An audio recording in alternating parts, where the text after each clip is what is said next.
qaala allahu taala laqad manna allahu ala almuminina id baasa fihim rasulan min anfusikum yatlu alayhim ayatihi wa yuzakkihim wa yuallimuhum alkitaba walhikmata wa in kaanu min qablu la fi dalalin mubin. nee na li nu yàlla sotti ci ay xéewal kenn mënu ko lim, waaye nee na xéewal gi gën a rëy ci xéewal yi mooy nu yónneenu sang bu tedd bi, xaritam ba, soppeem ba, ka mu tànnal boppam sayyiduna muhammad sallallahu alayhi wa sallam.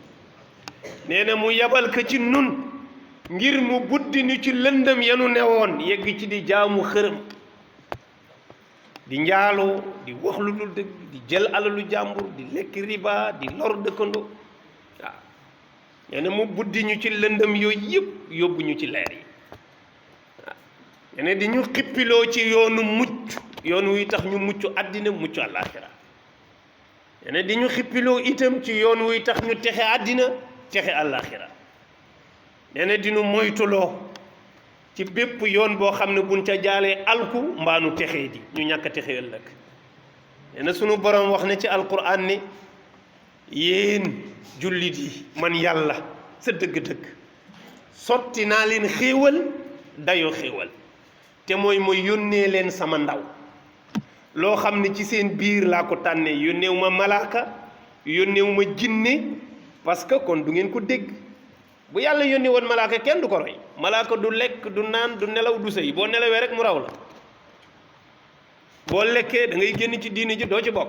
yàlla dafa indi koo xam ne mboolem yi nii def ci doomu aadama di def da koy def, mu ñu mën a roy ci moom lépp. loolu yërmande yàlla la.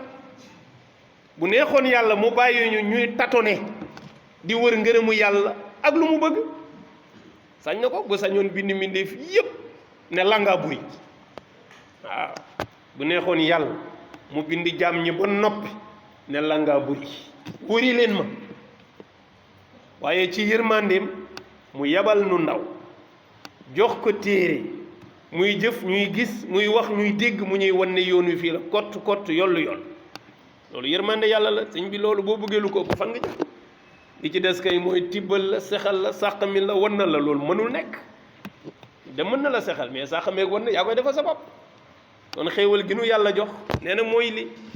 nee na ki mu nu indil moo nuy jàngal alquran. nee na di nu jànnal tegtal yi nuy wan kennug yàlla gi. waaw moo lay wan tegtal yi nga xam ne boo ko xoolee rek xam ne yàlla kenn la subhanahu wa taala.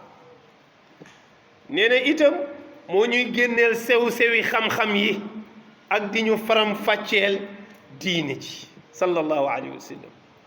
nee na te njëkk moom lii yëpp xamuñu ko woon, dañu nekkoon ci sunu bakkan rek di def lu nu neex, moo nu teg ci njub gi. kon nee na sallallahu alayhi wa sallam ñëw na ci xeetam waaye matal na la ko yàlla joxoon. nee na bi mu ñëwee yàlla jox ko diine mu fekk ñuy rey nit ci maali foro, fekk nit ji di njaaloo te amul pexen, fekk ñuy nangu alalu jàmbur ci jaay doole, fekk ngay lor sa dëkkandoo te tegewul ci dara. nee na yii yëpp mu tegale ko mook ñoom ba nu bàyyi ko. ku musul xam démbi Makka ngay xool réew ma na mu mel tey, ñu ne la fii ñi fi nekk dañu daan jaamu xërëm ba yegg ci ku fa wax yàlla laa ilaha illallah ku ko fi wax ñu rey la. bu nu jotee ci yow bu nu jotee ci yow ñu duma la ba gaañ la. dëkk boobu tey boo fa bokkaalee yàlla lu toll ni pépp suuf gis nga wax yi nga dégg nii suñu réew yi ñun boo ko fa waxee rek jaasi jaar sa baat ñoom dañ lay rey. te moo ne ci jaamu xërëm la leen yonent buddee yóbbu leen ci ko bokkaale yàlla dara ñoom ñu jël sa bakkan. xam nga ne yonent liggéey sallallahu alayhi wa sallam.